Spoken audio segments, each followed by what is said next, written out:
नमस्कार, आप सभी का स्वागत है प्राइम टीवी पर और आप देखना शुरू कर चुके हैं प्राइम डिबेट। मैं हूं नितिन कुमार। उत्तर प्रदेश में आज एक बहुत बड़ा राजनीतिक धमाका हुआ। ये धमाका 2022 के चुनाव में उत्तर प्रदेश के कुछ राजनीतिक दलों के लिए कहीं ना कहीं ताबूत में आखिरी कील ठोकने का काम भी कर सकता है।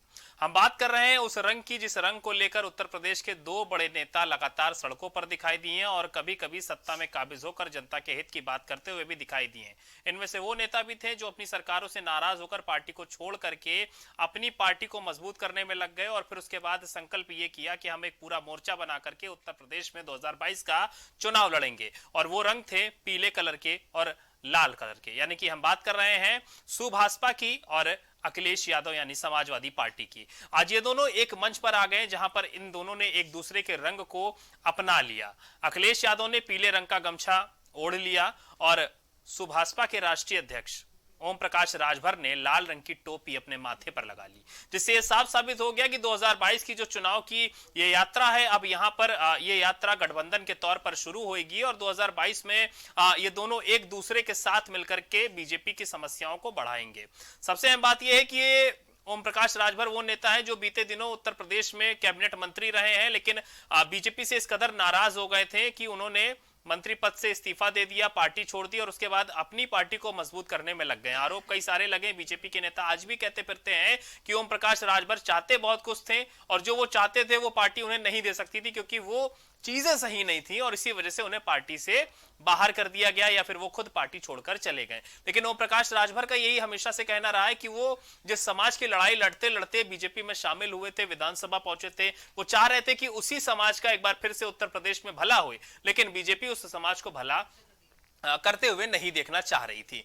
अहम बात यह है कि आज उत्तर प्रदेश के ये दोनों बड़े नेता जब एक मंच पर एक साथ पहुंचे थे तो कहीं ना कहीं बीजेपी को लेकर के काफी कुछ इन दोनों ने बयान दिया। ओम प्रकाश राजभर बीते दिनों जब उत्तर प्रदेश में बीजेपी के साथ मिलकर चुनाव लड़ रहे थे तब उन्होंने समाजवादी पार्टी और बसपा के लिए पानी पी पीकर गालियों की बौछार करी थी। उन्होंने ये कहा था कि हम पूर्वांचल में एक भी सीट बसपा को और सपा को जीतने नहीं देंगे। ये तब का वाक्य है जब उत्तर प्रदेश में बीता विधानसभा का चुनाव हुआ था। लेकिन इस बार देखने को यह मिल रहा है कि अब ये चुनाव की जो लड़ाई है कहीं ना कहीं सपा और ओम प्रकाश राजभर अब एक साथ एक गठबंधन के तले, एक बैनर के तले, एक छतरी के तले इस चुनाव को लड़ने वाले हैं। इस दौरान ओम प्रकाश राजभर ने बीजेपी सरकार पर काफी सारे हमले बोले। उन्होंने कहा कि मैं सत्ता बना सकता हूं तो मैं सत्ता से हटा भी सकता हूं। उन्होंने ये कहा कि बीजेपी नहीं चाहती है कि पिछड़े और दलितों का उद्धार होए, इसी वजह से हमें अखिलेश यादव के साथ आना पड़ रहा है। अखिलेश यादव भी चुप नहीं हुए। अखिलेश यादव ने कहा कि कोरोना काल में बीजेपी ने जनता को छोड़ दिया था, बीजेपी ने जनता को बेसहारा छोड़ दिया था, कोई सुध लेने वाला नहीं था और अब हम कहीं ना कहीं उन गलतियों को जनता के बीच आकर के उन गलतियों से जनता को रूबरू करवाएंगे और ये बताएंगे कि बीजेपी की कमियां कहां कहां पर रही हैं। अहम बात यह है कि ओम प्रकाश राजभर का दबदबा है पूर्वांचल की वो सीटें जहां पर पिछड़े वर्ग का दबदबा रहा है, पिछड़े वर्ग के वोटर ज्यादा हैं, मुस्लिम वोटर ज्यादा हैं, वहां पर कहीं ना कहीं ओम प्रकाश राजभर का दबदबा भी माना जाता है और इसी वजह से बीजेपी ने काफी कुछ प्रयास किया, काफी कुछ कोशिशें की।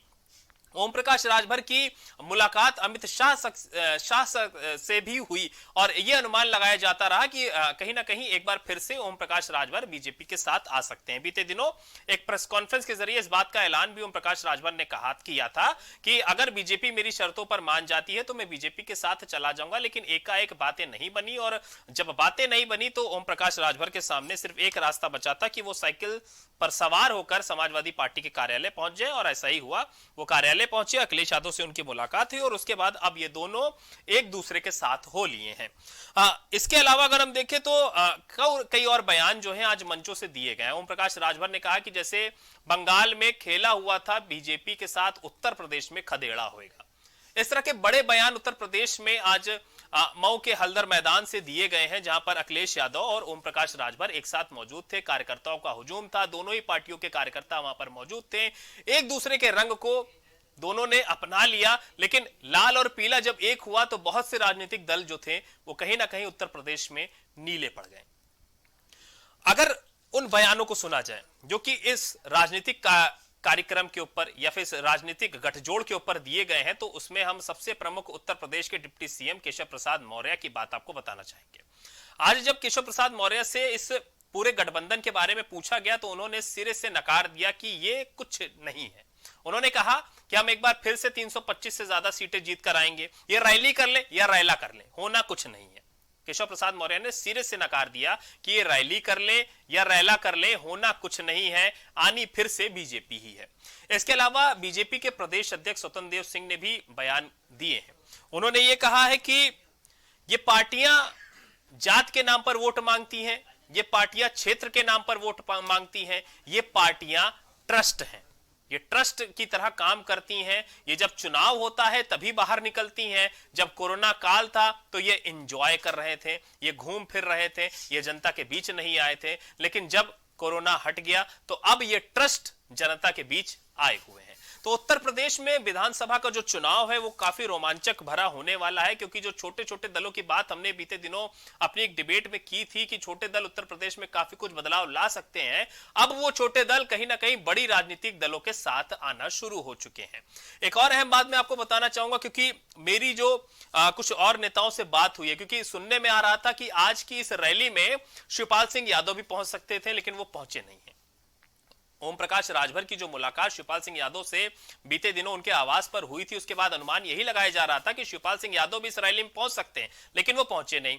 इसके अलावा चंद्रशेखर आजाद की आजाद समाज पार्टी से भी आज मेरी बात हुई है, तो 2 दिन बाद चंद्रशेखर आजाद कोई बयान जारी करने वाले हैं और उस बयान से ये अनुमान लगाया जा रहा है कि शायद कुछ एक और नया राजनीतिक घटनाक्रम उत्तर प्रदेश में घटेगा, और ऐसा भी हो सकता है कि वो भी ये ऐलान कर दे कि हम इन दोनों के साथ यानी अखिलेश यादव और ओम प्रकाश राजभर के साथ जाने को तैयार हैं, या फिर हम इंडिविजुअल होकर के चुनाव लड़ेंगे, ये भी देखना अहम है।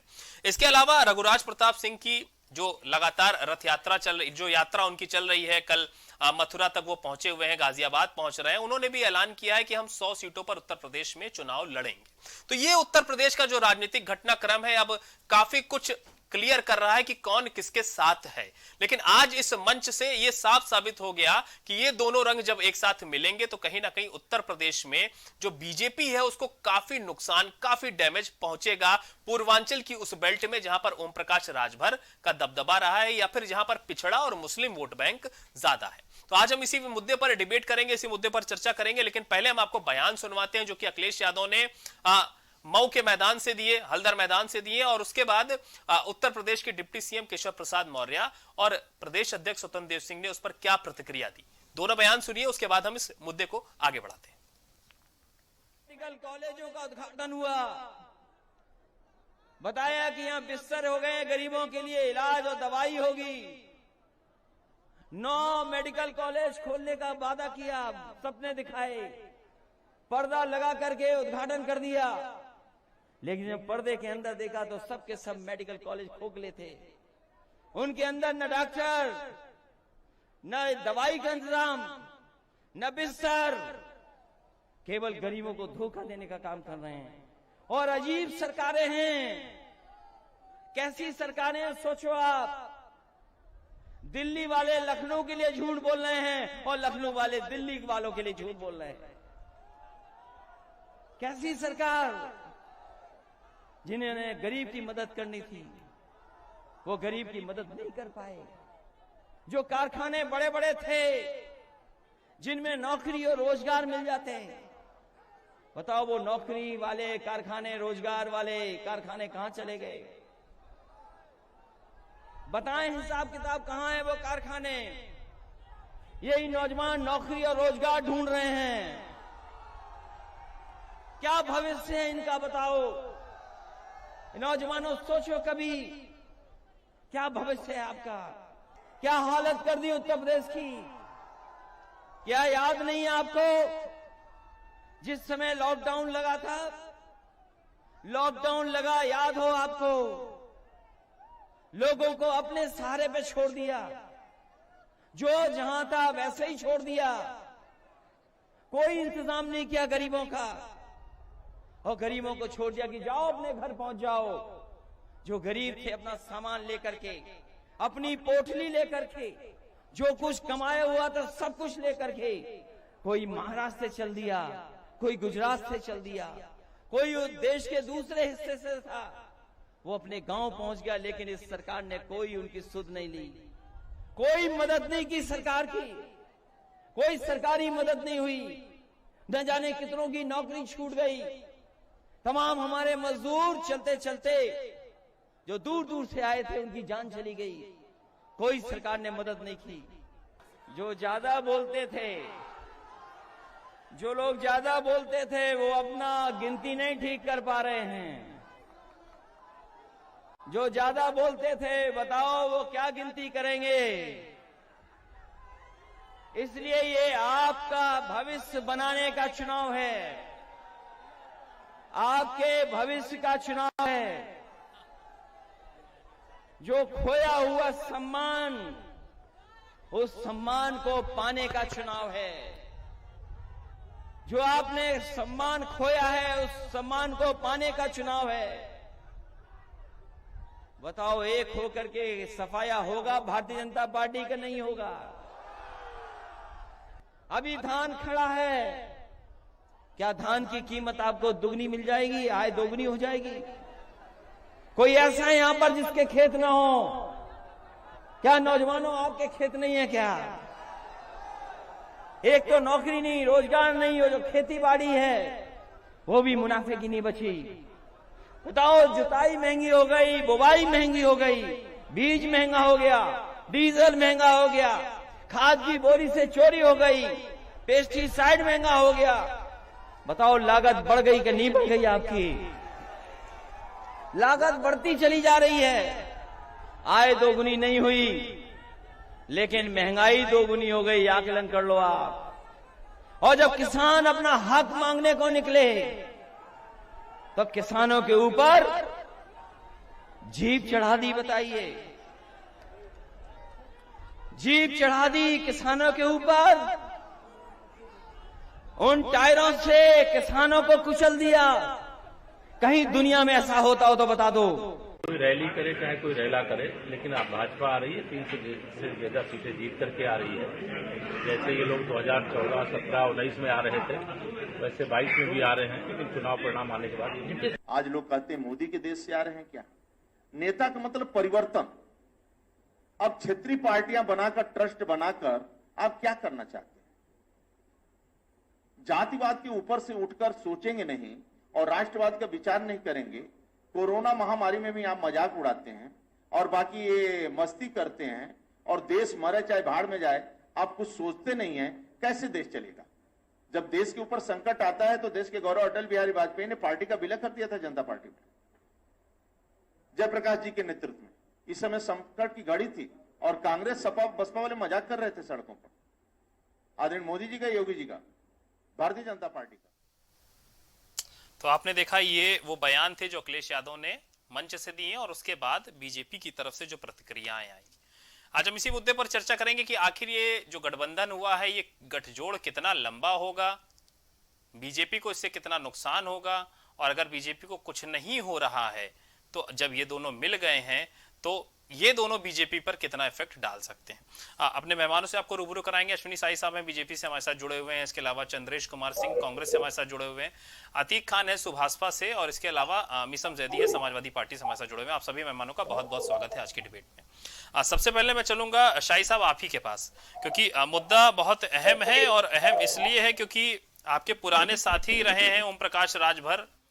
उम्मीद जताई जा रही थी कि एक बार फिर से वो आपके साथी हो सकते हैं 22 के चुनाव में, लेकिन अचानक से वो जब अलग हो गए तो थोड़ा दुख उस समय आपको हुआ। उसके बाद जब सपा में चले गए तो थोड़ा दुख हुआ, और आज जब एक मंच पर आकर ये दोनों एक साथ आप लोगों की खरी खोटी आप लोगों को सुना रहे थे, तो कहीं ना कहीं समस्याएं और जो रास्ता है वो कठिन होता हुआ दिखाई दिया होगा आप लोगों को पूर्वांचल का। आप इस गठबंधन को कैसे देखते हैं?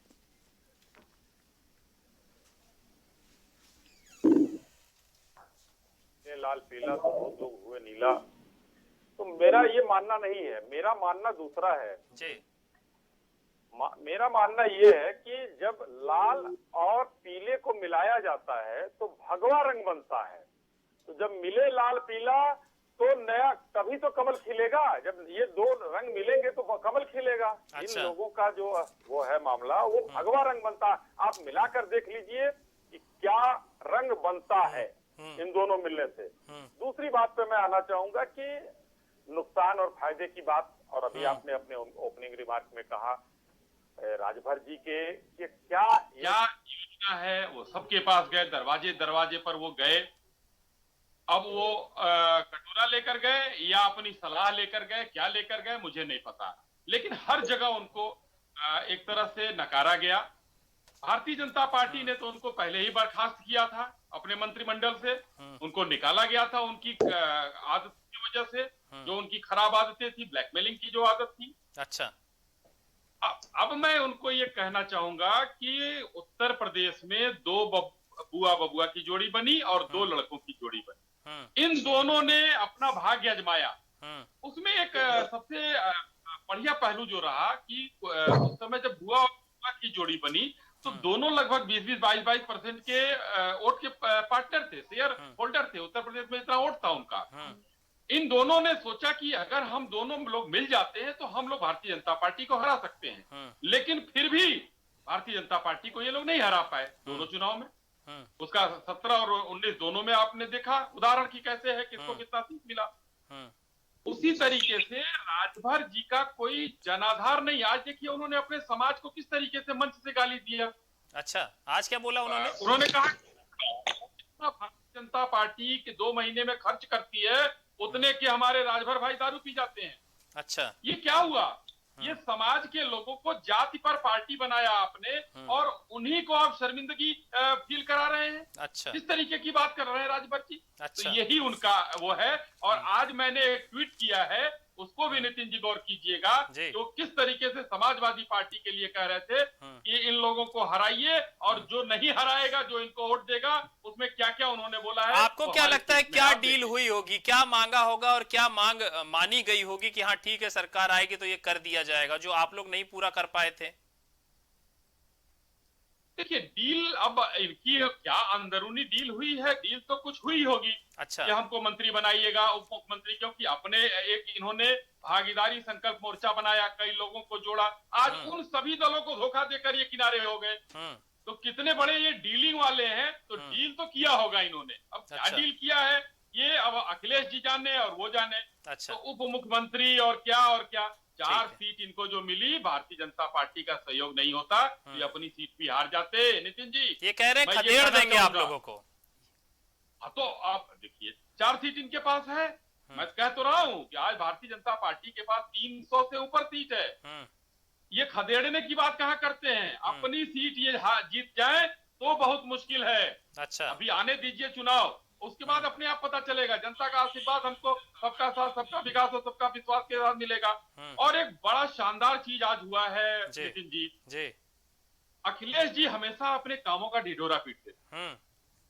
आज उन्होंने मंच से बात कहा, माना पहली बार। देखिए तो कुछ ना कुछ तो उत्तर प्रदेश में बदलाव है। तो ये मंच पर, क्योंकि मैं अखिलेश जी को बहुत प्यार से सुनता हूँ। अच्छा। आज उन्होंने कहा कि 9 मेडिकल कॉलेज का उद्घाटन किया गया।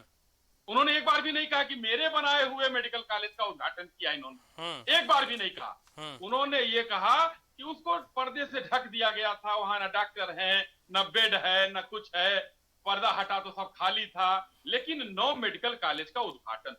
अच्छा, तो ये तो उन्होंने माना कि चलिए भाई ठीक है भाई, बेड नहीं, बिल्डिंग तो बनी, चीजें तो हुई। एक मानते कि इनका फीता नहीं काटा, ये आज पहली बार उन्होंने माना। मैं उनको साधुवाद देता हूं कि आज सच कहने की हिम्मत आई मंच से उनके सामने। अब उनको महसूस होने लगा है कि हमारे कर्मयोगी आदित्यनाथ और नरेंद्र मोदी जी की जो सरकार डबल इंजन की चल रही है, कितना काम कर रही है। ठीक है सर, ठीक है। मिसम भाई, मैं आपके पास आना चाहूंगा। ये कौन सी डील हुई? जैसे शाही साहब कह रहे हैं कि कोई डील हुई और रंग को लेकर भी कह रहे थे कि नीला नहीं पड़ेगा, वो जो इनके कमल का रंग है वो रंग बन जाएगा अगर पीला और लाल मिल जाए तो। धन्यवाद नितिन जी, बहुत अच्छी बात है। मैं अश्विनी जी की कुछ बातों से सहमत हूं। जो उन्होंने डील की बात करी है, मैं बिल्कुल सहमत हूं कि डील तो हुई है और बिल्कुल डील हुई है। और वही डील हुई है जो अनुप्रिया पटेल जी से हुई है, क्योंकि डीलिंग इनसे अच्छी किसी को नहीं आती है। अच्छा, अब ये और भी गहरी बता सकते हैं कि डीलिंग में क्या क्या हुआ होगा। पहले तो डील इन्होंने की है अनुप्रिया पटेल जी से, इनके नेताओं ने। तो जो उस वक्त डीलिंग में इन्होंने वहां पर अनुप्रिया पटेल जी से बातें रखी हैं, और वही बातें हो सकता हो कि हम लोगों ने भी डील की, तो ये ज्यादा अच्छा बता सकते हैं। और रही बात दूसरी, जो इन्होंने कहा अखिलेश यादव जी ने सच बोला। कम से कम पहली चीज तो इन्होंने ये मानी कि हमारे राष्ट्रीय नेता आदरणीय अखिलेश यादव जी सच बोलते, झूठ नहीं बोलते।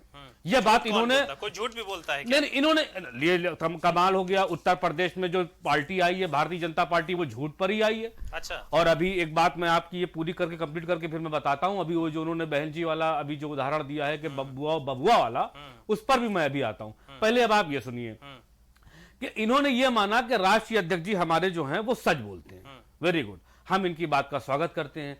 और जो इन्होंने ये कहा कि उस पर कपड़े डाल दिए गए थे, तो इनको ये मालूम है कि ये वो सच बोला ना कि कपड़े डाल दिए गए थे। भाई इन्होंने जब चुनाव आने का टाइम देखा कि अब चुनाव खत्म पर है, तो इन्होंने खड़ंजे खड़े कर दिए और खड़े करके उसको ढाक दिया, और ढाकने के बाद उसका फीता काट लिया। तो चलिए, ये तो ये इन्होंने माना कि ये पहली बार हमने फीता अपना काट दिया खड़ंजा खड़ा करके, ना उसमें बेड था ना उसमें कोई डॉक्टर था, वो आपने डमी की तरह उठा करके अस्पताल बना करके उत्तर प्रदेश के अंदर खड़ा कर दिया। और ये बात इन्होंने मानी कि हम लोग सच बोलते हैं। तो अब जो राष्ट्रीय अध्यक्ष जी ने वहां से घोषणाएं की हैं वो सच है और वो पूरी होकर रहेंगी। अब रही बात बुआ बबुआ की, तो जिस वक्त ये गठबंधन हुआ था उस वक्त भारतीय जनता पार्टी की जो फैक्ट्री थी, इसमें से झूठ पैदा हो रहा था, वो इतनी रफ्तार से निकल रहा था, उसकी जो गति इतनी तेज थी कि वो बुलेट ट्रेन को भी फेल किए हुआ था। उस वक्त सारा आदमी चप्पलें पहने रात में हवाई जहाज में था। जब हमारे राष्ट्रीय अध्यक्ष जी कोई बात कहते थे तो जनता की समझ में नहीं आती थी, क्योंकि वो रात में जब सोता था तो चप्पलें बगल में लेके सोता था कि कहीं ऐसा ना हो कि टिकट लेने पहुंचे तो चप्पलें मांग ली जाएं कि चप्पली वाला हवाई जहाज पर चढ़ेगा। तो जो इनका झूठ था वो इतनी तेजी से प्रचार हो रहा था कि आम जनता धोखा खाई हुई थी। अब जब आ करके धीरे धीरे देखिए, झूठ की ज्यादा लंबी उम्र नहीं होती है। एक झूठ को बचाने के लिए आपको दूसरा झूठ बोलना पड़ता है, और जब झूठ की एज खत्म होने लगी तो मजबूरी में धीरे धीरे जनता को यह यकीन होने लगा। और हम तो यह मानते हैं कि राजभर जी जो इनकी पार्टी में थे, जो नेतृत्व कर रहे हैं राजभर समाज का और गरीबों का, तो उनको यह एहसास हुआ कि सिर्फ इस अंधेरी रात में सिर्फ एक किरण है, और उस किरण का नाम है माननीय राष्ट्रीय अध्यक्ष अखिलेश यादव जी। अच्छा। और उसी का ही आज परिणाम आप देख रहे हैं मऊ के अंदर। एक बात मैं और कहूंगा, जो भी आपने कही ताबूत में आखिरी कील, ये वाकई वो कील है कि अच्छा। जो इनके सीधे दिमाग पर लगी है। लेकिन आप लोगों बीजेपी को ट्रस्ट बताया गया है कि आप लोग मौके पर आए हैं और ट्रस्ट वाली पार्टियां देखिए, हैं। अब ये ट्रस्ट की देखिए, अभी इससे पहले एक इनके नेता आए थे, बैठ करके गए थे कि ये जो प्राइवेट कंपनी है अब ट्रस्ट है। तो ये जो कील ठोकी गई है ना आज मऊ से, तो ये कील जो है आप ताबूत में तो जो गई वो गई ताबूत में, वो तो उदाहरण है। बीजेपी के नेताओं के जो है वो दिमाग में जाकर टन से लड़ी और इन्होंने अपना मानसिक संतुलन खो मतलब इन लोगों को बुरा लग रहा है। इनको बुरा नहीं लग रहा है कि ये देखिए, इनको बुरा लग रहा है। देखिए इन्होंने क्या किया कि पहले तो इनकी सिर्फ हमारी टोपी से लाल होती थी, अब इनकी पीली भी होने लगी, अब 2 लाइटें जल गई हैं। और जो 2 लाइटों का कलर है वो भगवा नहीं होता है, क्योंकि भगवा तो खत्म हो रहा है। ये भगवा की लाइट को कम करने के लिए लाल और पीली लाइट जलाई गई है। तो ये जो इसका जो ट्रांसफॉर्म होता है, अब से अच्छा जो है वो क्या कहते हैं, कोई यहां पर वैज्ञानिक होता तो बताता कि ये पैराबैंगनी किरणों से मिल करके जो मऊ के मैदान में जो 2 लाइटें जली, एक लाल और एक पीली, ये पैराबैंगनी किरणों से अल्ट्रावायलेट रेज से मिल करके जो इसका रिएक्शन हुआ, ये फॉर्म बदला ब्लू, जिसे बोलते हैं नीला, और ये नीला होता है जहर। और जो इनको आपने इनके लोगों पर चेहरे पर दिख रहा है, इनके चेहरे नीले पड़ रहे हैं और जहर फैल रहा है, और ये जहर समाज में न जाए, इसी को रोकने के लिए हम लोगों ने ये कदम उठाया है। हमारे राष्ट्रीय अध्यक्ष। हाँ, शाही साहब कुछ कह रहे थे, जल्दी से पूरा करिए, फिर मैं बाकी मेहमानों के पास जी। ये जहर वहर बता रहे हैं कि नीले रंग का जहर होता है। जी देखिए, अब इन्होंने वैज्ञानिकों की बात की और मतलब किस तरीके से साफ झूठ बोल गए। भाई प्रकृति की चीज को कोई कैसे झुठला सकता है? लाल और पीला रंग मिला लीजिए, वो देखिए क्या बनता है। नहीं तो ये राजनीति वाला रंग है ना, नहीं बनता है, ये राजनीति वाला रंग है ना। नहीं तो राजनीति का अब ये जहर इन लोगों को पीना पड़ेगा, तो अब कैसे क्या ये लोग जाने किस कौन सा जहर का कड़वा घूंट पीकर इन लोगों ने समझौता किया, अब ये जाने। लेकिन लाल और पीला जब मिलेगा तो हमेशा भगवा ही बनेगा, ये दूसरा नहीं बन सकता, ये शाश्वत सत्य है। दूसरी बात मैं कहना चाहूंगा 1 मिनट आधा मिनट के अंदर, जो इन्होंने कहा चप्पल पहनने वाला हवाई जहाज पर, तो ये सच है। इतने आज जो हवाई अड्डे काम कर रहे हैं वो भारतीय जनता पार्टी की ही देन है, और उस पर जितने लोग ट्रेवल कर रहे हैं ये उत्तर प्रदेश के ही निवासी। ठीक है सर, ठीक है, मैं आता हूँ। अतीक खान और चंद्रेश कुमार हमारे साथ जुड़े हुए हैं अलग अलग पार्टियों से। अतीक खान इस वक्त सुभाषपा से हैं। अतीक, कौन सी डील हुई? ये शाही साहब कह रहे थे कि कोई डील आप लोगों की हुई है जो बीजेपी से नहीं हो पाई, आप लोग उस बीजेपी वाले उस पुरानी डील को पूरा भी नहीं कर पाए, इसी वजह से आप अलग हुए थे और इसी वजह से सपा से एक नई डील आप लोगों की हुई है। तो वो डील के बारे में जरा बताइए, कौन सी डील है? क्योंकि शाही साहब ने तो साफ तौर पर कह दिया कि कुछ बातें जो हैं वो बनी है आप लोगों में, कुछ लेन देन का सिस्टम है, कुछ कुर्सी के लेन देन का भी कुछ हो सकता है, क्या है पूरा मामला? देखिए, सबसे पहले तो 19वें स्थापना दिवस की बहुत बहुत बधाई और शुभकामनाएं। शाही साहब अभी कह रहे थे कि हमारी और डील जो भी सपा की है, मैं इनको बता दूं कि 2017 से पहले हमारी और आपकी भी डील हुई थी। उसमें कुछ बातें रखी गई थी जिस पे आपने हाँ किया था, लेकिन चुनाव जीतने के बाद माननीय मोदी जी ने कह दिया कि आप मंत्री बन के मलाई खाते रहिए। बता दीजिए डील क्या था? बैठ करके मलाई बता दीजिए डील क्या था? बैठ करके मलाई, बिल्कुल बता रहा हूँ, बैठ करके आप मलाई खाइए, आप जनता की चिंता ना करिए, जनता को हम देख लेंगे। रही बात डील की, जो डील हुई थी, हमने कहा था कि सामाजिक न्याय की समिति की रिपोर्ट लागू करनी है, पिछड़ों को उनका हक देना है, अल्पसंख्यक को उनका हक देना है, जो वंचित रह गए हैं उनको उनका हक देना है। लेकिन इन्होंने कहा कि आप मलाई खाइए, पिछड़ों के चक्कर में न पड़िए, पिछड़ों को हम देख लेंगे। हमारे गृह मंत्री अमित शाह जी ने कहा। अच्छा, ये बड़ा आरोप लगा रहे हैं। लेकिन और आपको मैं बताऊं, आरोप तो है ही है। आज जिस तरीके से हमारी तो ये भी बीते दिनों भी एक मुलाकात सुनने में आया था कि हुई है और आप मलाई खा रहे थे। देखिए, जो हरदरपुर में आज का जो हमारा प्रोग्राम था, पहले मैं इस पे बोल दूं, आज उसको देख करके बड़ी हड़बड़ाहट बीजेपी में हुई है।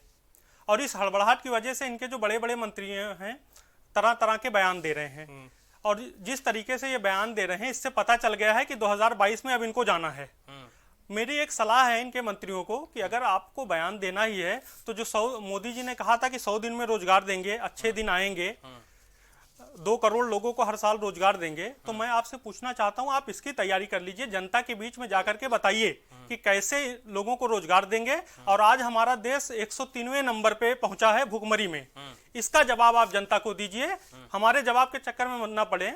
अच्छा, बीजेपी को कितना नुकसान पहुंचाएंगे आप लोग? आप लोगों को लगता है कि कुछ नुकसान होएगा इन लोगों को, कि बस इसी तरह से मंच बना दिया? बिल्कुल, बीजेपी को इस बार हम खदेड़ देंगे उत्तर प्रदेश से। अच्छा, और अगले चुनाव में देश से भी इनको खदेड़ देंगे। कह रहे हैं कि कुछ आप लोग जो मिले हैं उससे कुछ भगवाही रंग बनेगा, नीला बिल्कुल नहीं बनेगा। हमारी और सपा का जो गठबंधन हुआ है वो इस आधार पे हुआ है कि गरीब, वंचित, अल्पसंख्यक, अति पिछड़े लोगों को कैसे न्याय दिया जाए, कैसे लोगों का हक दिया जाए। बीजेपी ने उनको जो उनका हक मारा है, हम लोग मिलजुल करके 2022 में अपनी सरकार बनाएंगे और पिछड़ों, दलित और अल्पसंख्यक और महिलाओं को उनका हक देने का काम करेंगे। जिस तरीके से आज के समय आप देख रहे हैं कि खूब लोकार्पण हो रहे हैं, खूब सौगातें दी जा रही हैं। तो केशव प्रसाद मौर्य, स्वतंत्र देव सिंह, ये भी तो पिछड़े ही हैं और उन्होंने साफ तौर पर आज नकार दिया। केशव प्रसाद मौर्य कह रहे हैं कि कोई रैली कर ले या रैला कर ले, कोई फायदा नहीं है। और स्वतंत्र देव सिंह कह रहे हैं ये ट्रस्ट वाली पार्टियां हैं, ये जात के नाम पर, ये धर्म के नाम पर, ये विशेष वर्ग के नाम पर ये मांगते हैं, वही मांगने आए हैं। बिल्कुल, देखिए, जो केशव प्रसाद नेता हैं, केशव प्रसाद मौर्य जी हैं, बैठ करके मलाई खा रहे हैं।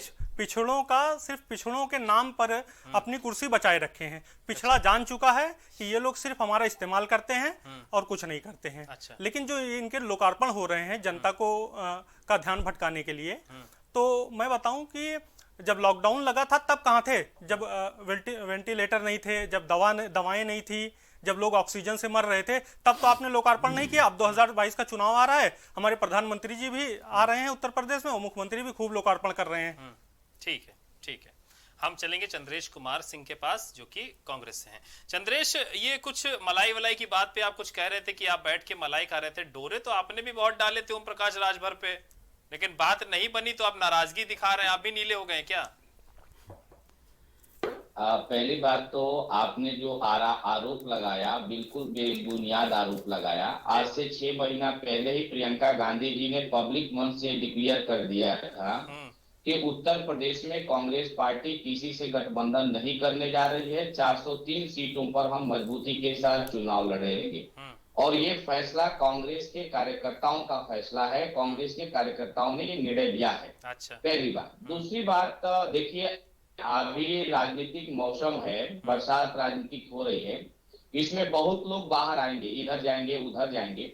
कोई नेता अपना पार्टी छोड़कर दूसरी पार्टी में जाता है तो दो बातें हो सकती हैं, एक तो उनका विचारधारा बदल गया, इसका स्वागत है, लेकिन यदि वो व्यक्तिगत हित के लिए या किसी लालच के लिए या कोई सौदा करके जाता है तो वो कहीं से भी राजनीति में उसको स्वीकार नहीं किया जा सकता। मतलब आप भी मानते हैं कि यहाँ पर कोई डील हुई है? दूसरी बात, आप भी मानते हैं कि कोई डील हुई है यहाँ पे?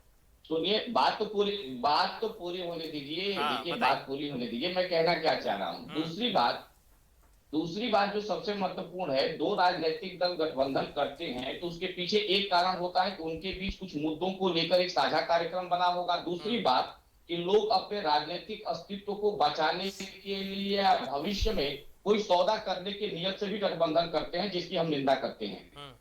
अब आते हैं उत्तर प्रदेश के मूल विषय पर। उत्तर प्रदेश में इस बार जाति, धर्म और संप्रदाय के नाम पर वोट नहीं पड़ने वाला है।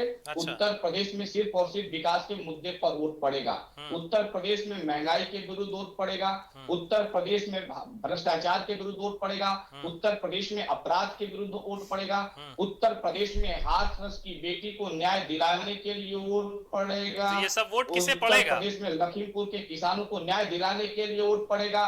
पड़ेगा किसे? में गोरखपुर में मनीष गुप्ता की हत्या हुई, उनकी पत्नी को न्याय दिलाने के लिए वोट पड़ेगा। अब सुनिए दूसरी बात, जब भारतीय समाज पार्टी ने पिछली चुनाव में भारतीय जनता पार्टी के साथ गठबंधन किया था तो उन्होंने अपनी बातें भारतीय जनता पार्टी के सामने रखे थे। और भारतीय जनता पार्टी जब सत्ता में आई तो पता चला कि भारतीय जनता पार्टी अनुसूचित जाति, जनजाति, पिछड़े और महिला विरोधी है। और भारतीय समाज पार्टी ने भाजपा से अपना नाता तोड़ लिया। अब चुनाव इस बार नजदीक है, इन्होंने समाजवादी पार्टी के साथ गए। समाजवादी पार्टी को पिछड़े क्यों छोड़ दिए? पिछड़े समाजवादी पार्टी को और अनुसूचित जाति जनजाति के लोग बहुजन समाज पार्टी का साथ इसलिए छोड़ दिए क्योंकि इन दोनों पार्टियों ने किसी एक विकास के बारे में ध्यान दिया, संपूर्ण समाज को साथ लेकर काम नहीं किया। यदि पिछले सरकार में समाजवादी पार्टी ने अति पिछड़ों को साथ लेकर नहीं चला तो इस बार हम कैसे गारंटी ले सकते हैं कि अति पिछड़े के मुद्दे पर ध्यान देंगे? हमारे संविधान निर्माताओं ने हमारे संविधान में न्याय की बात किया है और उसमें आर्थिक, सामाजिक और राजनीतिक न्याय की बात है। और हमें ये देखना है कि वर्तमान परिस्थिति में अनुसूचित जाति, जनजाति, पिछड़े और महिलाओं की क्या स्थिति है। आपने महिला विकास के बारे में चर्चा किया, मुझे अच्छा लगा। प्रियंका गांधी जी ने महिला सशक्तिकरण की दिशा में एक महत्वपूर्ण कदम उठाते हुए आगामी विधानसभा के चुनाव में महिलाओं को 40% सीट देने की बात कही है। ये बहुत बड़ा निर्णय है और सबको इसका स्वागत करना चाहिए। नहीं तो बीजेपी कह रही तो आपके पास तो महिला नेता ही नहीं, आप टिकट कहां से दे देंगे? नहीं तो बीजेपी कह रही तो। अब सुनिए दूसरी बात, अरे आप भी तो सुनिए। हमारे भाजपा के प्रवक्ता आदरणीय प्रवक्ता ने कहा स्वास्थ्य सेवाओं को लेकर कि अखिलेश जी ने कुछ कहा और इन्होंने कुछ किया। अभी हाल ही में गोरखपुर में जहां से मुख्यमंत्री आते हैं वहां मेडिकल कॉलेज में नर्सिंग जो संविदा कर्मी थी, जो नर्स थी, उसने आत्महत्या इसलिए कर लिया क्योंकि कई महीनों से वेतन नहीं मिल रहा था। कोरोना काल में किस प्रकार से लाशें नदी में तैरी हैं, गंगा में तैरी हैं, किस प्रकार से नदियों के किनारे लाश दफन हुई है, किस प्रकार से हाथरस की एक दलित बेटी को कूड़े के ढेर पे रख के प्रशासन के द्वारा जला दिया जाता है।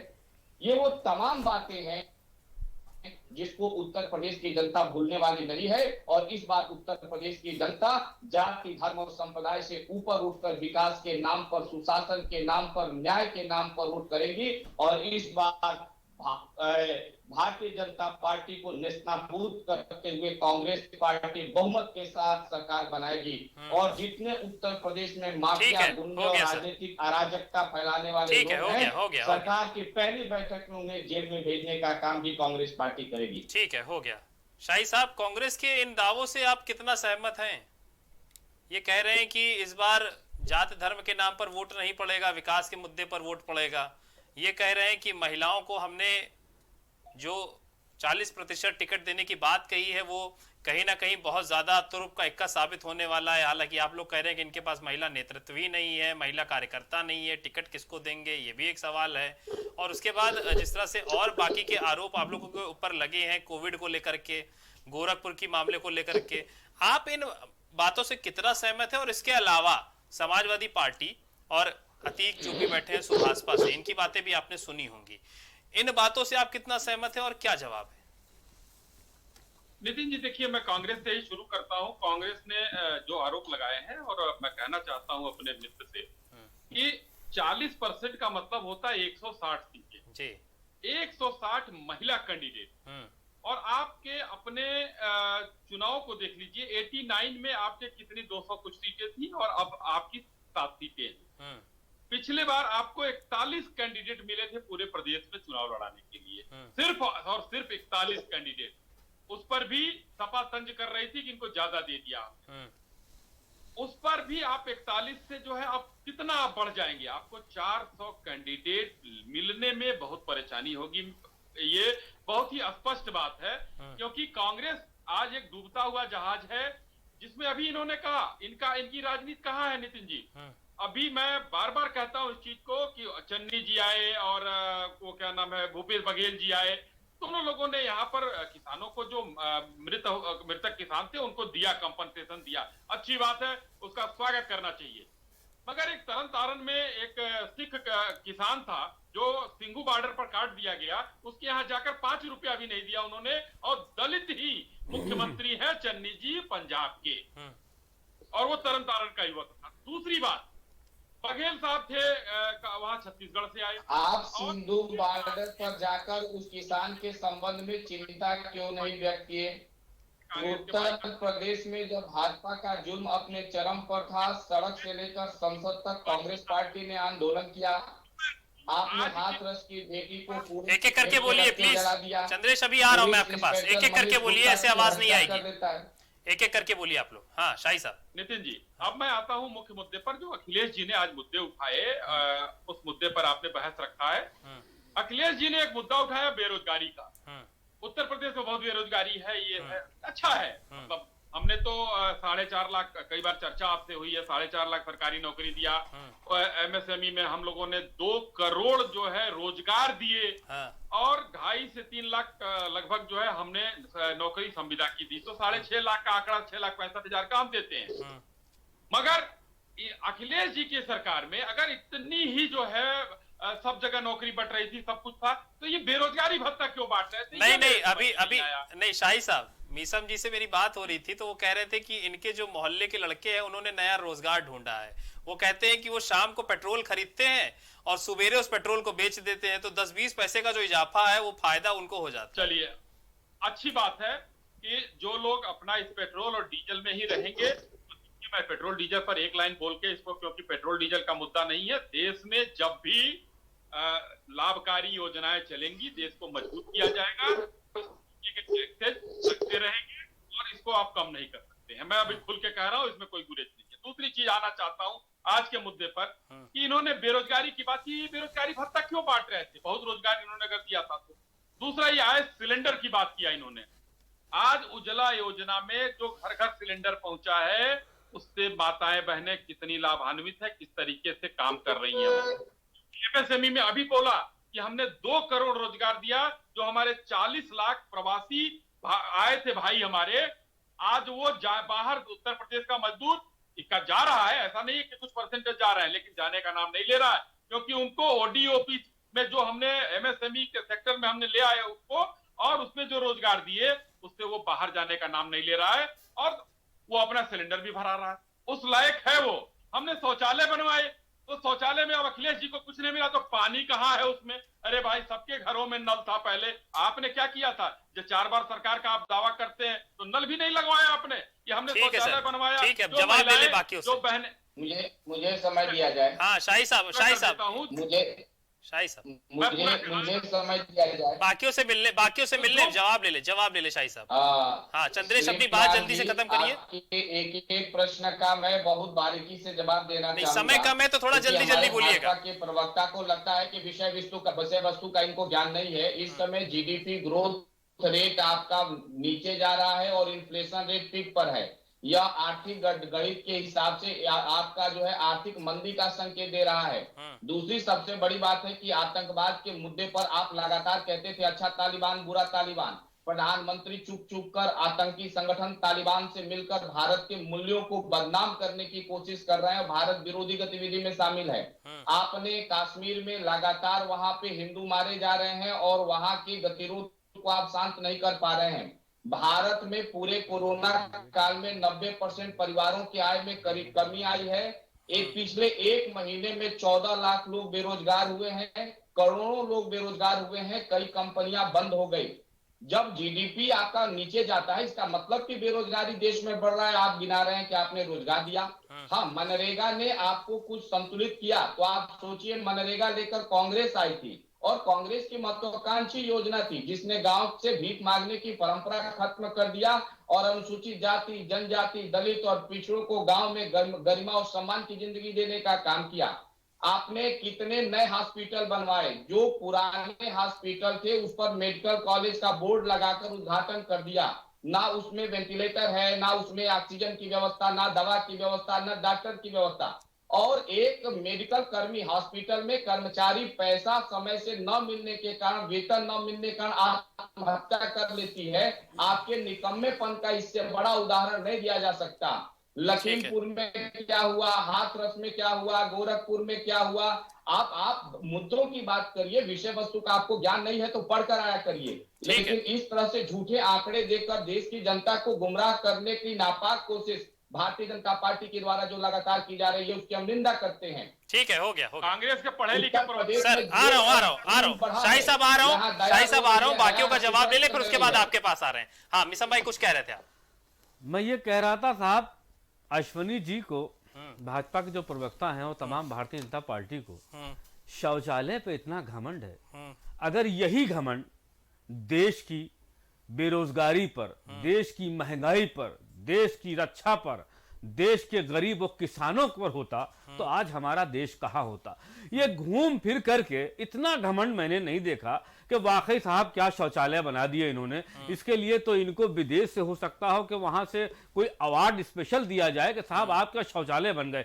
अरे शौचालय बन गए तो इतना चीखने की जरूरत थोड़ी है। ये चीज तो वो है कि अगर कहीं विदेश का मुल्क का आदमी सुने तो कहेगा साहब इनके क्या शौचालय ही नहीं थे। आप तो उसका विदेश में जाकर के बस सेमिनार कर दे। और रही बात जो ये एक बात, आप मेरी बात पहले सुनिए, हमने आपकी बात सुनी। अब एक बात आप बताइए, इन्होंने गैस सिलेंडर देने की बात करी, बड़ी अच्छी बात है, इन्होंने गैस सिलेंडर दे दिया। और आज भराने के लिए आपको पता है कितने पैसे खर्च होते हैं। ये मिसाल इस तरह की है कि जैसे हम आपको गुड़ दें मगर देना आपकी कोनी में मल दे। तो आप बताइए नितिन जी, क्या आप गुड़ का सेवन कर सकते हैं? तो इन्होंने क्या किया, गुड़ों को कोनी में मल दिया। अच्छा, ये पेट्रोल वाली बात पे भी नाराज हो गए। हाँ, अब सुनिए, अब इन्होंने जो अभी आपने मुद्दा रखा पेट्रोल डीजल का, तो नाराज नहीं है। उन्होंने कहा यह मुद्दा ही नहीं है, पेट्रोल डीजल मुद्दा ही नहीं है, महंगाई मुद्दा ही नहीं है। अब ये मुद्दा ढूंढ रहे हैं, अब ये मुद्दा ढूंढ रहे हैं कि मुद्दा उत्तर प्रदेश की जनता को रिझाने के लिए कौन सा ऐसा पासा फेंका जाए कि जिससे उत्तर प्रदेश की जनता इनके बहकावे में आ जाए। मगर उत्तर प्रदेश की जनता 5 साल में ये तय कर चुकी है कि अब की किसी के छलावे में नहीं आना है। और इनको डिक्लेयर कर दिया गया है, पहली बार इनको शर्म आनी चाहिए कि इनकी राष्ट्रीय पार्टी है भारतीय जनता पार्टी, और आज बड़का झुट्टा पार्टी के नाम से मशहूर है। शर्म नहीं आती है इनके बड़े बड़े नेताओं से लेकर के और छोटे, अब बड़े नेता तो इनके जवाब देते नहीं है मीडिया में। आपने नितिन जी कभी किसी गृह मंत्री का, माननीय प्रधानमंत्री जी का इंटरव्यू लिया? ये कभी नहीं बोलते हैं। क्यों? इनको मालूम है कि ये जवाब तथ्यों पर नहीं दे पाएंगे। और इनके जो छोटे नेता हैं उनकी मजबूरी है, उनको भेज दिया जाता है और वो पेमन लगाने का काम करते हैं। मगर आपसे मैं ये कहना चाहता हूं आपके माध्यम से, अश्वनी जी, मैं आपसे हाथ जोड़ करके, इसको आप व्यक्तिगत मत लीजिएगा, आपकी पार्टी ने अब भक्काड़े कर दिए हैं, इसका रफू नहीं हो पाएगा। अब आप इसको नहीं सिल पाएंगे। लिहाजा अब आप जो है वो अपनी पार्टी को ऐसे ही जैसे आपने लाशें कोरोना में, कोविड-19 में गंगा विहीन करी थी, विलीन कर दी थी, बहती जा रही थी, बस इसी तरह से ये इस तरह से आपकी पार्टी एक बार गंगा मैया में जो है विलीन कर दी जाएगी और उत्तर प्रदेश में समाजवादी सरकार बनेगी। अपने साथ क्यों नहीं ले लेते शाही साहब? पूरे देश में हाँ, हम तो हर उस आदमी का वेलकम कर रहे हैं। हम देखिए, बहुत अच्छी बात की नितिन जी। मेरी बस एक बात और मैं कहना चाह रहा हूं कि इनके में हमारे में फर्क क्या है। जो इनसे दूर जाता है उसमें कीड़े लग जाते हैं, मनो कीड़े लग जाते हैं, मैल लग जाती है कि बस समझ लीजिए कि अब उससे धरती पर उससे बुरा, मतलब आप ये समझे भस्मासुर इंसान ही कोई नहीं मिलता है जो इनसे अलग हो जाता है। हम वो काम नहीं करते हैं।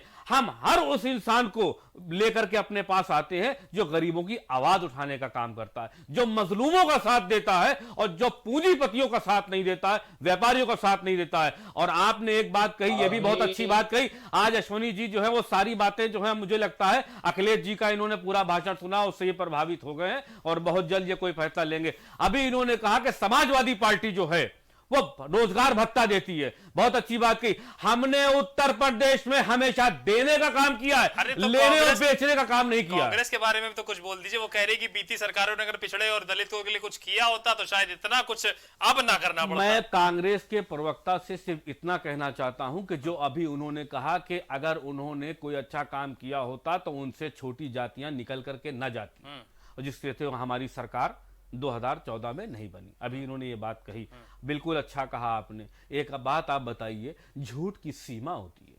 जब आप खड़े हो करके बाजे फाड़ डालेंगे झूठ के, आप एकदम समझ लीजिए कि एकदम पूरा एकदम महल झूठ से भर देंगे, तो एक बार इंसान है बहकावे में आ जाएगा, हर कोई इंसान आ जाएगा। और वो भी आप ये देखिए कि झूठ बोला कहां से जा रहा है, झूठ देश की सबसे सर्वोच्च मैंने संस्था से बोला जा रहा था। आप फिर बीजेपी पे चले गए। हाँ, तो भाई उनकी ही बात में कांग्रेस से इतना याराना क्यों है? कांग्रेस से हमारा याराना नहीं है। देखिए, कांग्रेस की राजनीति के बारे में हम नहीं कह सकते, क्योंकि कांग्रेस के ऊपर कहना करना, मुझे लगता है अक्सर लोग ये बात मुहावरा देते हैं कि अगर कोई आदमी गरीब है तो उसकी गुर्बत का मजाक ना हो।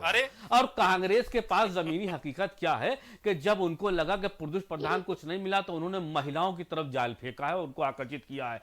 हमने महिलाओं की पोस्टर राजनीति नहीं करी है, अब ये पोस्टर राजनीति कर रहे हैं, महिलाओं के लिए कर रहे हैं, हम इनका वेलकम करते हैं। हम किसी के लिए, वो चाहे महिला हो चाहे किसान हो, हम उसका सपोर्ट करते हैं। अगर ये काम कर रहे हैं तो अच्छी बात है, ये करें। और इनको इस बात का, नहीं एक बात मेरी और सुनिए, इनको मेरी बात का और हमारे राष्ट्रीय अध्यक्ष जी का शुक्रगुजार होना चाहिए कि आपको उन्होंने अपने साथ जोड़ने का काम किया था। उत्तर प्रदेश में आपकी पहचान बन गई राष्ट्रीय अध्यक्ष जी से हाथ मिलाने की। और रही बात बहुजन समाज पार्टी की, तो मैं बीजेपी के प्रवक्ता से कहना चाहता हूं, जो उन्होंने बबुआ और बुआ बबुआ वाली बात कही थी, तो हमसे हाथ मिला करके बहन जी की भी एक पहचान बन गई थी उत्तर प्रदेश के अंदर, और जिसकी वजह से आज बहन जी हो गई है। हमने हमेशा डूबते हुए को, हमने किसी की टांग नहीं खींची, हमने लोगों का हाथ खींचा है। और सिर्फ हाथ खींचने का मकसद हमारे राष्ट्रीय अध्यक्ष जी का उत्तर प्रदेश में सिर्फ इतना है कि गरीबों को न्याय मिल जाए, किसानों को न्याय मिल जाए, पिछड़ों अति पिछड़ों आदिवासियों को न्याय मिल जाए।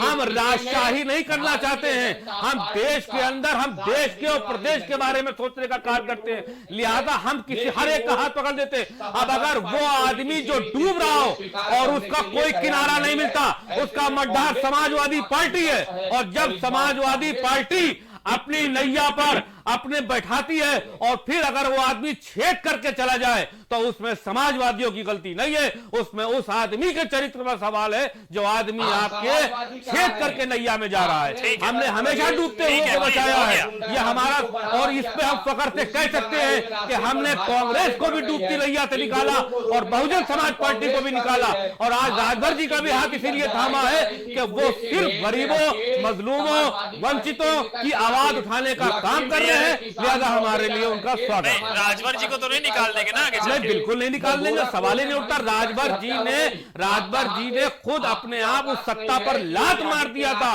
उसको ऊपर जिस पर इन्होंने गर्व करते थे कि किसी को मंत्री पद का दिवाला दे करके। आज इनके डिप्टी सीएम जो उत्तर प्रदेश के बने हुए हैं, क्यों नहीं वो किसी आवाज उठाते हैं अपनी पार्टी के अंदर? अतीक खान की थोड़ी सांस फूलने लग गई थी कि आप मेरी बात का ये जवाब दीजिए कि जब वहां पर अरुण कोई नाम का व्यक्ति मारा जाता है तो वहां पर डिप्टी सीएम अपनी पार्टी में आवाज क्यों नहीं उठाते? भाई जवाब ले लेते हैं। अतीक खान कुछ बोल लीजिए, कुछ बोलना चाहते हैं, नहीं तो फिर हम शाही साहब के पास चलेंगे। मैं आपको बताऊं कि जो आज हमारा गठबंधन हुआ है ये एक ऐतिहासिक गठबंधन है और 2022 में हम मिलकर सरकार बनाएंगे। ऐतिहासिक तो आपका कई लोगों से हुआ था, ऐतिहासिक तो आपका मायावती से भी था, ऐतिहासिक आपका बीजेपी से भी था, और इतिहास गवाह भी हो गया है क्योंकि आप मंत्री रहते हुए आपने वहां से, आपको जो भी आपके साथ हुआ तो वो भी इतिहास में ही कहीं ना कहीं दर्ज है। देखिए, हमारा जो मुद्दा है ये हम बेसिक मुद्दों पे चुनाव लड़ रहे हैं। जैसे उत्तर प्रदेश में शराबबंदी करनी है के लिए गठबंधन है और इस बार उत्तर प्रदेश की जनता जान चुकी है, किसी के लिए ठीक है चंद्रेश भाई, हो गया, प्लीज आ रहा हूँ। विकास के मुद्दे पर वोट होगा और सिर्फ कांग्रेस को जाएगा। ठीक है, कांग्रेस को वोट जाएगा, हम आएंगे आपके पास अभी थोड़ी देर में। हाँ, अतीक पूरी बात कीजिए। विकास के मुद्दों पे चुनाव लड़ेंगे,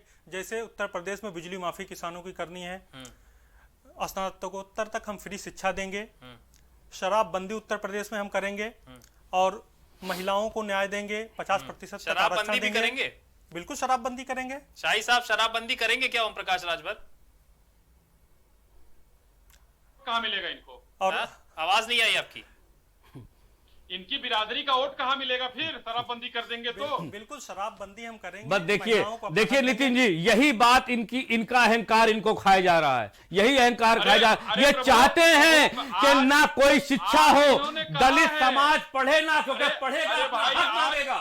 और ये देखिए बात इनकी साबित हो गई। आज इन्होंने आपके सामने चैनल पर कह दिया राजभर समाज को हम शराब पिलाएंगे, हम कोरी समाज को, बिंद को, निषाद को, पटेल को, कुर्मी को, ये सबको शराब पिलाने का काम करेंगे। और माननीय राष्ट्रीय अध्यक्ष जी ने हाथ इसी ने मिलाया है कि वो शिक्षा देने का काम करेंगे, क्योंकि जब शिक्षा मिलेगी। भाई सुनिए तो क्या रहे हैं आज इनकी बातें दिल की, इनकी जबान पर आ रही है। नितिन जी सुन लीजिए क्या कह रहे हैं, सुनिए क्या कह रहे हैं। उत्तर प्रदेश में भाजपा के जोर और चंद्रेश भाई एक मिनट आ रहा हूँ। चंद्रेश जी मैं आ रहा हूँ। चंद्रेश जी मैं आ रहा हूँ। हाँ शाही साहब क्या कह रहे थे? मिसम भाई सुन लेते हैं। मिसम भाई सुन लेते हैं। नशे में रखेंगे, मिसम भाई प्लीज बनाने के मूड में है। ठीक है, एक एक करके बोलिए, ऐसे किसी की बात नहीं की। हाँ शाही साहब बात पूरी कीजिए। भाई साहब देखिए, ये मिसम जी चिल्ला रहा है, फालतू में चिल्ला रहा है। मेरी आवाज सुनिए, फिर पीने का काम करा रहे हैं आप, पीने का काम कराएंगे। अरे सुनिए तो, सुनिए तो प्रभु, हमने सुन लिया। अब आपकी बात को जवाब देने के लिए मेरे पास बचा क्या? मैंने माननीय राजभर जी, अरे शांत हो जाए आधा सेकंड। माननीय राजभर जी ने अपने भाषण में कहा है कि भारतीय जनता पार्टी जितना 2 महीने में खर्चा करती है, हमारी बिरादरी के लोग शराब पी जाते हैं उतना। ये मैंने थोड़ा ही कहा है, ये तो राजभर जी ने कहा। भाई नहीं तो अतीक उसको बंद करवाने की बात कही है ना। अगर कोई लड़का अपने परिवार में निकम्मा निकल जाए, तो अगर कोई आदमी उस पर तब भी करने के बजाय, उसको सुधारने के बजाय बोलेगा वो तो बिगड़ गया, वो तो निकल गया, उसको छोड़ देंगे। आप क्या राजभर समाज को छोड़ देंगे? वो हमारे भाई है, वो हमारे भाई है, हम उनका साथ मरते दम तक नहीं छोड़ेंगे। और राष्ट्रीय अध्यक्ष अखिलेश यादव जी ने मैदान से ये नारा दे दिया है कि हम उनका साथ देंगे। खोखली हो चुकी है, कुछ नहीं खोखली हो गई है। आपने अपनी बात जाहिर कर दी कि आपकी फांसीवादी सोच है, मनुवादी सोच है। आप हमेशा से यही चाहते हैं, आपका नारा ही यही है। वो नारा आप ही लोगों का दिया हुआ है कि इनको जो है ये साकल साड़ल के अधिकारी, ये आपका नारा ही इसी बात पर है कि छोटे लोग आवाज न उठाने पाए। अब आपसे सवाल, आपका इस बात पर आप नाराज है, कुछ भी करते रहिए। भारतीय जनता पार्टी सबका साथ, सबका विकास। मुझे समय दिया जाए। आपके पार्टी के जो राजभर हैं, मैं आज उनसे इस बात पर कहता हूं, मैं प्राइम टीवी की डिबेट पर, कि उनको तत्काल प्रभाव से इस्तीफा दे देना चाहिए। जितने भी राजभर है उनको वहां रहने का कोई हक नहीं है, कोई अधिकार नहीं है। अगर मेरी बात नितिन जी आप पहुंचा सकते हो तो ये पहुंचा दीजिए। तत्काल प्रभाव से राजभर लोगों को इस्तीफा दे देना चाहिए, जहां जहां पर भी है। और जो आपके डिप्टी सीएम है, अगर वो सुन रहे हो तो सुन ले, ये देख लीजिए कि आपके लोगों पर जिसकी वजह से आप डिप्टी सीएम बनाए गए, आपको यहाँ पहुंचाया गया, ये भारतीय जनता पार्टी के लोग उनको शराब पिलाने का काम करेंगे और उनको सवाल न उठाए इस बात पर मनाना चाहते हैं। चलिए ठीक है, हो गया, प्लीज हो गया। किस तरीके से लोगों को आप लोग गुमराह कर रहे हैं? ठीक है, हाँ चंद्रेश जी आप समय मांग रहे हैं, बताइए क्या कह रहे थे आप? ऐसा है, भारतीय जनता पार्टी के प्रवक्ता ने अभी राष्ट्रहित की बात किया। मैं 2-3 बात पूछना चाहता हूं। क्या किसी देश में जीडीपी का गिरना राष्ट्रहित होता है? क्या किस देश में महंगाई का बढ़ना, खाने पीने की चीजों के दाम का बढ़ना, डीजल पेट्रोल के दाम का बढ़ना राष्ट्रहित होता है? क्या किसी सरकार के द्वारा आ रहा हूँ शाही साहब इसके बाद आप ही के पास मिलना राष्ट्रहित होता है? मैं आप ही के पास आऊंगा। क्या किसानों के ऊपर गाड़ी चढ़ा देना राष्ट्रहित होता है? भाई कंक्लूड कीजिए। क्या एक दलित पीड़िता को कूड़े के ढेर पे रख के जला देना राष्ट्रहित होता है? क्या क्या क्या एक नागरिक की ठीक है, हत्या करना जवाब राष्ट्रहित लेते, होता सवाल है? बहुत हो गए जब आपके। ये राष्ट्रहित है भाजपा का, तो भाजपा से बड़ा राष्ट्र विरोधी कोई नहीं है। ठीक है। और कांग्रेस का एक एक कार्यकर्ता ये संकल्प ले चुका है कि मुसोलिनी के इन औलादों को भारत से बाहर खदेड़ने का समय आ गया है, इनकी राजनीति को आग लगाने का समय आ गया है और इनको रौंद कर मिट्टी में मिलाने का काम कांग्रेस पार्टी करेगी। कांग्रेस का एक एक कार्यकर्ता इस देश के संविधान और इस देश के मूल्यों को बचाने के लिए अपनी अंतिम सांस तक लड़ने का कार्य करेगा। हमारे ठीक है, हो गया, प्लीज हो गया, जवाब ले ले, समय कम है, जवाब ले ले, समय कम है। अब सवाल हो जाएंगे तो जवाब नहीं लेना होगा, क्या मतलब बनता है? समाजवादी पार्टी के लोग सीबीआई के डर से चूहे की तरह बिल में ढुके हुए थे। चलिए ठीक है, प्लीज हो गया। चंद्रेश जी हो गया, प्लीज, समय कम है। हाँ शाही साहब जवाब दीजिए, उसके बाद डिबेट को वाइंड अप करते हैं।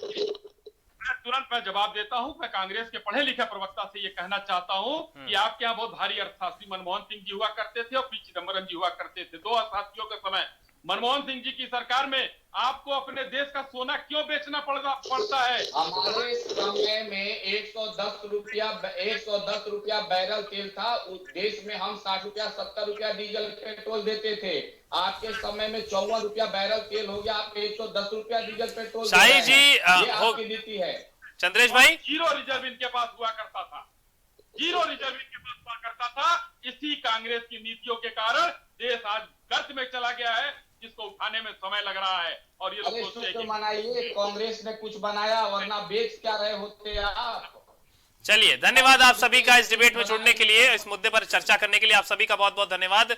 तो उत्तर प्रदेश में 2022 के चुनाव को देखते हुए नए गठजोड़ और नए राजनीतिक समीकरण बिछाने की जो बिसाते हैं वो लगभग अब बिछ चुकी हैं और उस पर अब अपने अपने मोहरों को सेट करने का जो प्रयास है वो लगभग चल रहा है। उत्तर प्रदेश में आज दो बड़ी पार्टियों का एक साथ गठबंधन को लेकर जो घोषणा थी वो मंच के जरिए हो गई, जिसमें अखिलेश यादव और ओम प्रकाश राजभर मौजूद थे। हालांकि ये कितना नुकसान पहुंचाएगी, क्योंकि ओम प्रकाश राजभर बसपा के साथ भी रहे हैं, बीजेपी के साथ भी रहे हैं, कैबिनेट मंत्री भी रहे हैं।